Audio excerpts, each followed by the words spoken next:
구원은 하나님의 은혜입니다. 구원의 방편, 구원의 방도인 믿음 또한 하나님의 은혜입니다.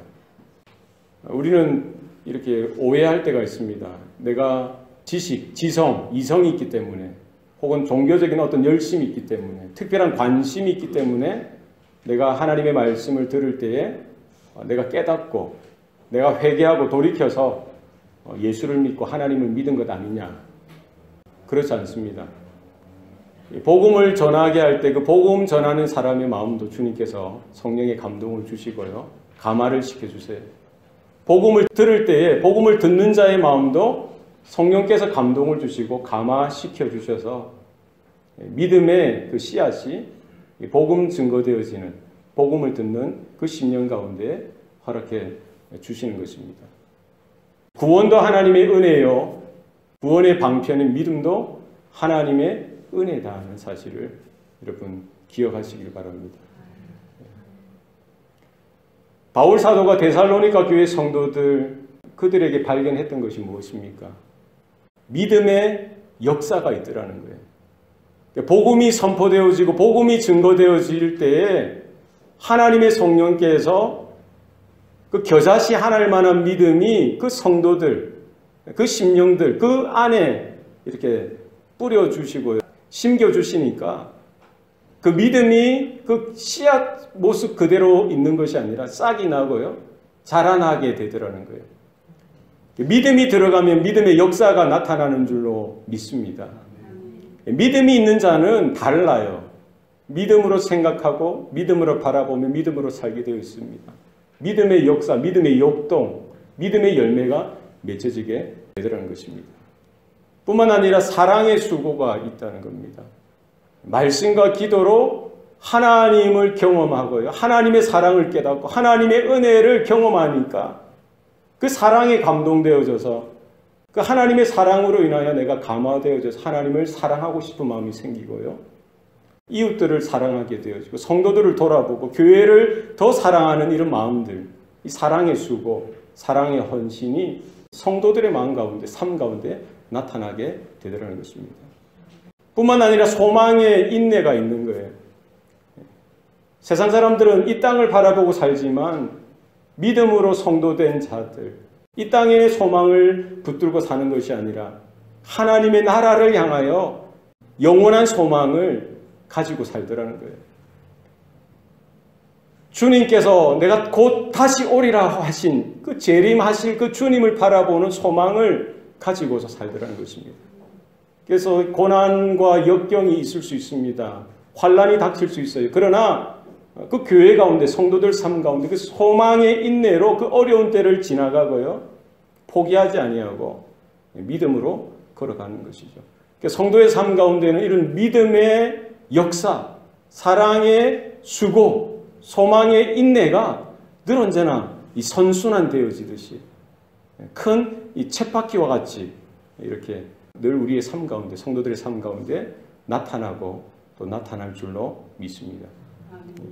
그래서 늘 믿음, 사랑, 소망 이것이 우리의 신앙의 중심이 되어지는 것이죠. 날마다 우리의 삶 가운데 멈추는 중지되는 우리 신앙의 삶이 아니라 계속 진행하고 나아가고 주님을 향하여 하나님 나라를 향하여 계속해서 한 걸음 한 걸음 한 걸음 이렇게 진격하는 우리의 성도들의 삶이 되시기를 바랍니다. 오늘 본문은 예수님께서 사내들인 공회 앞에서 재판받으시는 장면입니다. 대제사장들도 거기에 있었고요. 장로들도 서기관들도 있었습니다. 대제사장들과 그 온 공회가 예수님을 앞에 세우고는 재판을 하는 거예요. 그것은 거짓 재판이죠. 오늘 본문의 55절에 보면은 대제사장들과 온 공회가 예수를 죽이려고 그를 칠 증거를 찾되 얻지 못하니 이미 정해놓은 이 프레임에 따라서 예수님을 죽이기로 이미 정해놓고 거기에 따르는 증거, 증인들을 세우고요.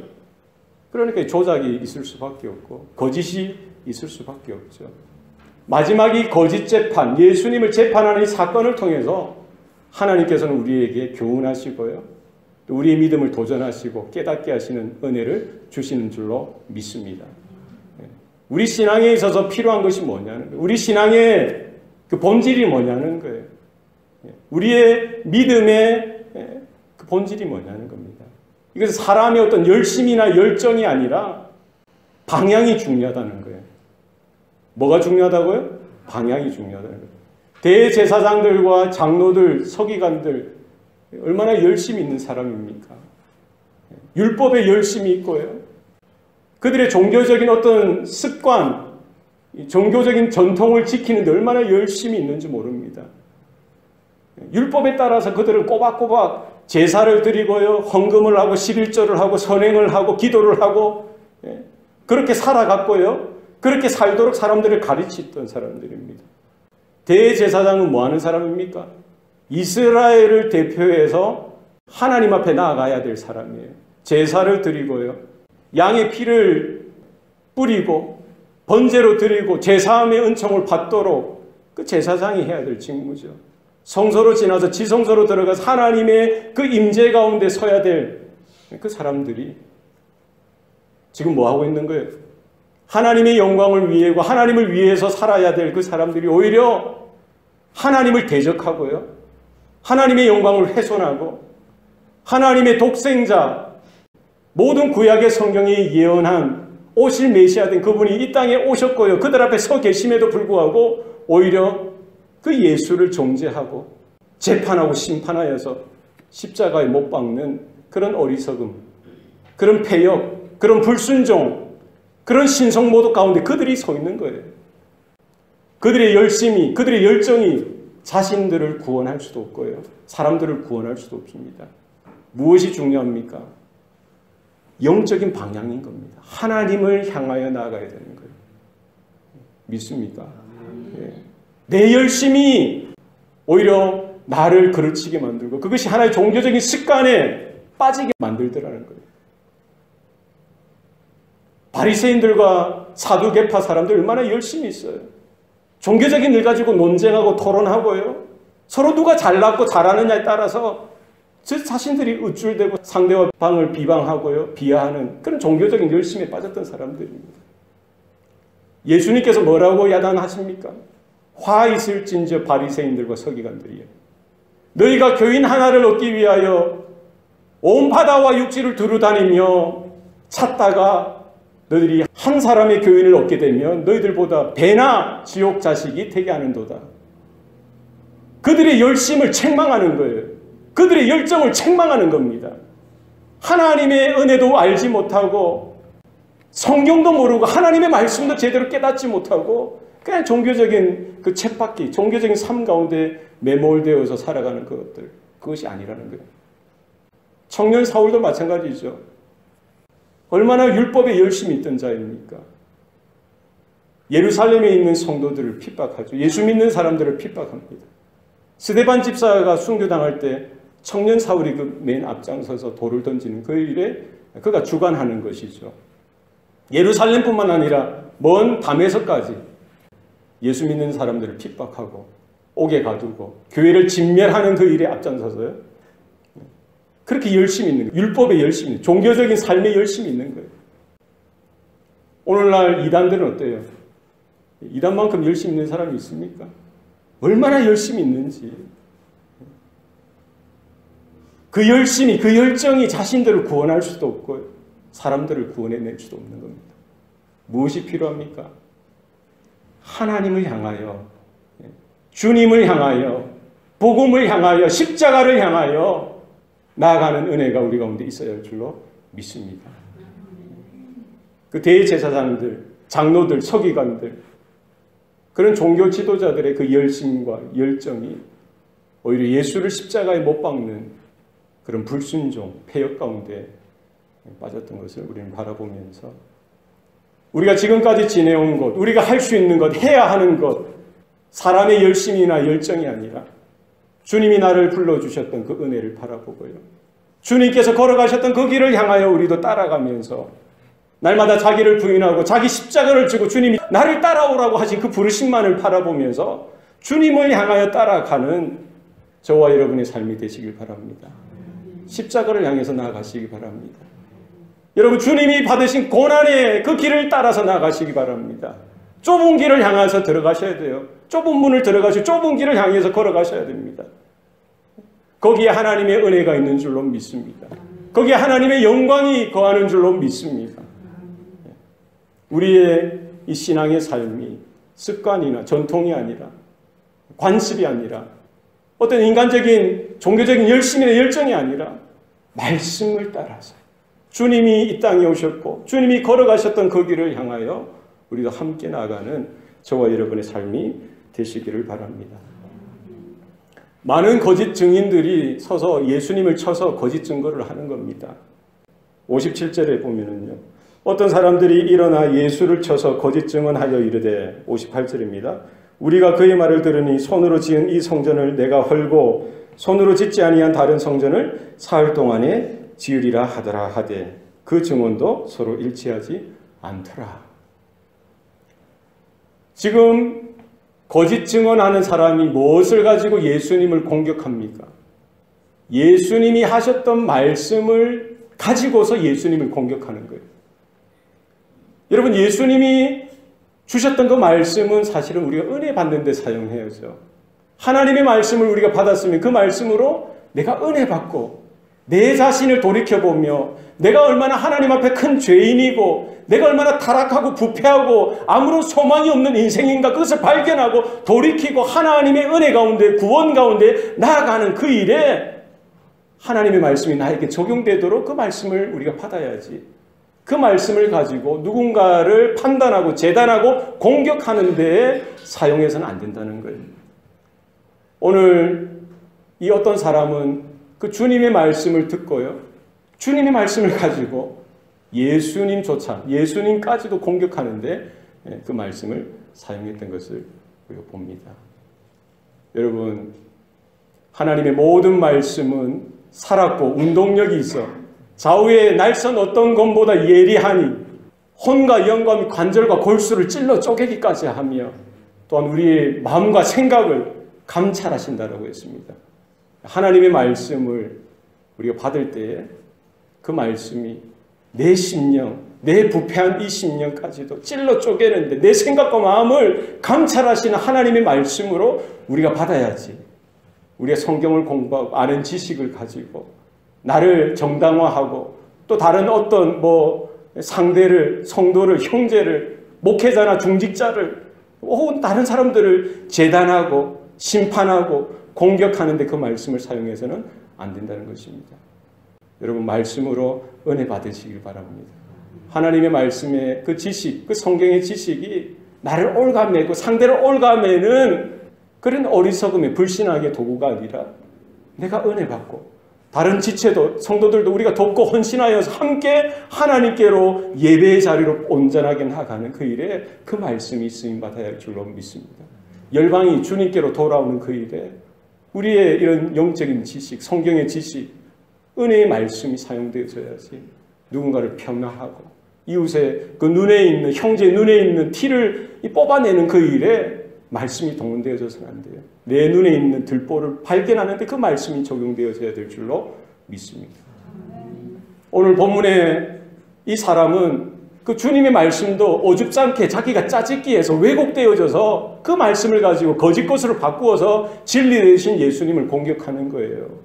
오늘 뭐라고 이야기합니까? 우리가 그의 말을 들으니 손으로 지은 이 성전을 내가 헐고 손으로 짓지 아니한 다른 성전을 사흘 동안에 지으리라 하더라. 예수님이 이렇게 말씀하셨습니까? 예수님이 이렇게 말씀하신 적이 있습니까? 사람의 손으로 지은 이 성전을 내가 헐고 사람의 손으로 짓지 아니한 다른 성전을 내가 사흘 동안 일으키리라, 만들리라, 이렇게 말씀하신 적이 있어요? 예수님이 비슷하게 말씀하셨어요. 요한복음 2장 19절 말씀에 보면은요, 예수께서 대답하여 이르시되 너희가 이 성전을 헐라 내가 사흘 동안에 일으키리라. 뭐라고 하셨어요? 예수님께서 성전을 헌다고 하셨어요? 표적을 구하는 그 유대인들에게 예수님께서 말씀하신 건 뭐예요? 너희들이 이 성전을 헐어라. 그러면 내가 사흘 동안에 이 성전을 일으키리라. 분명히 예수님께서 하신 말씀과 그들이 주님의 말씀을 가지고 인용한 것이 달라요. 자기들의 그런 상식대로, 지식대로, 자신들의 그 구미대로 그냥 말씀을 짜집게 하는 거예요. 버릴 건 버리고 이을 건 이을고 새롭게 덧붙여서 그 말씀을 가지고 오히려 예수님을 공격하더라는 겁니다. 요한복음 2장 20절 말씀에 유대인들이 이르되 이 성전을 46년 동안 지었거늘 네가 3일 동안에 일으키겠느냐. 아니 이 성전을 46년 동안 그 46년의 그 세월을 거쳐서 지었는데 네가 어떻게 3일 동안 이 성전을 다시 일으키겠느냐 반문하죠. 예수님은 그 성전을 이때여서 뭐라고 말씀을 주님이 가르쳐 주신 교훈이 뭡니까? 21절 말씀에 그러나 예수는 성전된 자기 육체를 가리켜 말씀하신 것이라. 지금 예수님께서 예루살렘 성전 너희들이 허물어 봐라. 그럼 내가 사흘 동안 일으키겠다라고 말씀하신 것. 주님의 교훈의 그 메시지는 뭡니까? 너희들이 이렇게 장사 소굴로 만든 강도의 소굴로 만든 이 예루살렘 성전 너희들의 종교적 열심으로 인하여 너희들도 구원받지 못하고 많은 이스라엘 백성들 많은 이방인들까지도 구원에 이르지 못하게 하는 너희들의 패역한 이 세대를 책망하시면서 너희들이 우상시하는 이 예루살렘 성전이 다가 아니라는 거예요. 너희들이 그것을 다 허물어 봐라. 그럼 내가 사흘 동안에 일으키겠다. 이것은 뭡니까? 성전된 자기 육체를 가리켜 말씀하셨다는 거예요. 그 유대인들이 그 말씀을 듣고도 깨닫지 못하죠. 제자들도 듣고 깨닫지 못합니다. 언제 깨닫습니까? 그 사건이 일어나고 나서 깨닫게 되는 거예요. 성전이신 예수의 육체가 십자가에 달려 죽으시는 것이죠. 그것이 성전이 허물어지는 거예요. 그리고 사흘 동안에 죽은 자 가운데서 주님이 부활하십니다. 다시 성령의 능력으로 무너졌던 그 성전, 육체된 성전이 다시 복구가 되어지고 회복되어지는 거예요. 부활의 사건을 통해서 주님이 죽은 자들 가운데서 다시 살아난 사건을 통해서 성전이 새롭게 회복되어지는 일들이 일어난 줄로 믿으시길 바랍니다. 요한복음 2장 22절에 분명히 말씀하고 있어요. 죽은 자 가운데서 살아나신 후에야 제자들이 이 말씀하신 것을 기억하고 성경과 예수께서 하신 말씀을 믿었더라. 예수님의 말씀도 들었음에도 그들은 깨닫지 못하고요. 그 말씀을 가지고 말씀을 찢고 쪼개고 왜곡시켜서 거짓 것으로 바꾸어서 지금 예수님을 십자가에 죽이기 위해서 예수님을 힐난하고 예수님을 비난하고 예수님을 공격하는데 그 말씀을 가지고 사용하더라는 거예요. 여러분 우리도 그럴 수 있습니다. 목사도 그럴 수 있고요. 중직자들도 마찬가지예요. 성경을 좀 안다는 사람이 더 그럴 수 있어요. 오늘 본문에 보니까 누가 그랬어요? 대제사장들과 장로들과 서기관들. 그들하고 우리하고 성경 퀴즈 대회하면 누가 이기겠어요? 누가 이길 것 같아요? 우리가 구약을 알면 얼마나 알겠습니까? 예? 우리는 명함도 내지 못할 거예요. 내밀지 못할 거예요. 아마 대제사장들, 장로들, 서기관들 한 팀을 이루어서 우리 교회 성도들하고 퀴즈 대회를, 성경 퀴즈 대회를 하면 우리가 지지 않을까? 한 100대 0으로 질 거예요. 그렇죠? 그러나 그 지식이 많으면 뭐합니까? 그 성경의 지식을 가지고서 오히려 성경의 저자 되시는 오실 메시아 되시는 그분을 알아보지 못하고 예수님을 폄하하고 조롱하고 비난하고 재판하는 그 일에 그들의 얄팍한 성경적 지식을 동원하고요. 사용하고 오용하고 거짓 것으로 진리를 거짓 것으로 바꾸어서 사람을 잡아 죽이는 그 일에 성경을 동원했던 것을 볼 수 있습니다. 여러분 우리에게 주신 하나님의 말씀 그 말씀을 통해서 나를 살리고 내 자식을 살리고 내 부모를 살리고 내 가족을 살리고 이웃을 살리고 성도들을 살리고 불신 영혼들을 살리는 그 일에 그 말씀의 지식 모든 것들이 쓰임받기를 소원합니다. 하나님의 말씀을 여러분 겸손하게 받으셔야 돼요. 하나님의 말씀을 우리가 겸손하게 날마다 받고 그 말씀대로 우리가 살아가려고 하는데 얼마나 부족합니까? 날마다 그 말씀을 붙들고 기도하시고 또 기도하시면서 그 말씀을 보시고 들으시고 주님의 은혜 가운데 우리 영적으로 우리가 그런 어리석음과 불신함과 폐역 가운데 빠지지 않도록 우리는 싸워야 할 것입니다. 대제사장이 이런 상황들을 지켜보면서 예수님께 묻습니다. 야, 너를 대적하여 이렇게 하는 이 증언들 네가 듣지 않았느냐? 너는 어떻게 생각하느냐? 묻는 거예요. 예수님께서 아무런 대답도 하지 않으십니다. 대제사장이 일어서서 다시 묻습니다. 네가 찬송받을 이의 아들 그리스도냐? 예수님께서 뭐라고 대답하세요? 내가 그니라. 인자가 권능자의 우편에 앉은 것과 하늘 구름을 타고 오실 것을 너희가 보리라. 그 예수님의 정답이죠. 명확한 그 복음이죠. 분명한 말씀을 듣고 대제사장은요 흥분합니다. 분노합니다. 일어서서 자기 옷을 다 찢어버리고 참남하도다. 다른 본문엔 참남하도다. 너희들이 이 신성모독을 듣고 어떻게 생각하느냐? 그 배심원들에게 묻습니다. 우리가 다른 어떤 증거를 더 구하겠느냐? 이것으로 충분하다는 거죠. 거기에 있는 장로들, 서기관들, 다른 제사장들이 뭐라고 이야기합니까? 사형에 해당하는도다. 죽여라는 거예요. 죽이라는 거예요. 사실 예수님께서 바른 대답을 하셨죠. 성경의 구약 성경과 신약 성경의 핵심적인 내용, 우리가 알아야 하고요, 모든 열방이 알아야 될 분명한 하나님의 특별한 최고의 계시의 말씀을 정확하게 말씀해 주셨어요. 그게 뭡니까? 내가 그니라. 지금 대제사장이 뭐라고 물었습니까? 네가 찬송받을 이의 아들 그리스도냐? 이 무슨 말이죠? 네가 정말 그 찬송받을 이 누굽니까? 오직 하나님 아버지, 그분의 아들이시고 바로 그분의 그리스도냐 묻는 거예요. 주님께서 뭐라고 대답하시죠?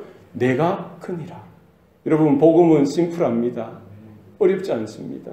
바로 예수께서 구약의 모든 성경이 예언한 오실 메시아 되신다는 사실을 여러분 믿으시길 바랍니다. 신약 성경은 뭡니까? 바로 구약에 약속하셨던 그 오실 메시아가 오셨다는 거예요. 바로 그 예수께서 나를 위하여, 우리를 위하여, 열방과 모든 민족을 위하여, 오골 모든 세대의 그 인생들을 위하여 세상의 모든 짐을 짊어지시고요, 저주의 자리, 심판의 자리, 하나님의 진노 받아야 마땅할 그 자리에 서서 단번에 영원한 속죄제물로 자신의 목숨을 많은 사람의 대속물로 아낌없이 주셨다는 사실을 여러분 바라보시기 바랍니다. 예수님께서 하셨던 모든 사역의 중심이 뭡니까? 메시지가 뭐였습니까? 예수님이 공생애를 시작하시고 십자가에 달려 죽으시기까지, 아니 부활하여 승천하실 때까지 그 메시지는 분명했습니다. 내가 크니라. 예수께서 하나님의 아들 되시고 그리스도 되심을 여러분 믿으십니까?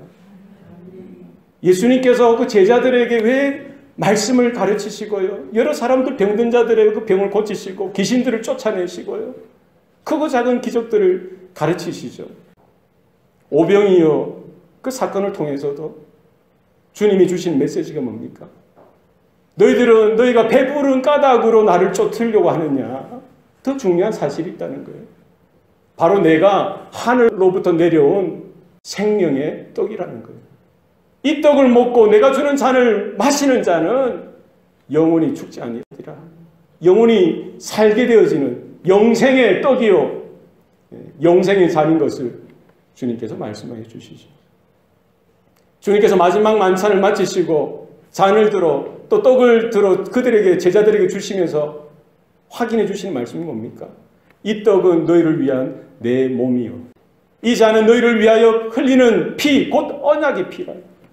이 떡을 먹고 이 잔을 마시는 자는 영원히 죽지 않는다. 사실 분명히 말씀해 주십니다. 제자들을 향해서 주님이 물으셨어요. 사람들이 나를 누구라 하느냐? 지금 복음의 분명한 핵심은 뭡니까? 예수가 누구냐는 거예요. 예수가 누구냐는 거예요.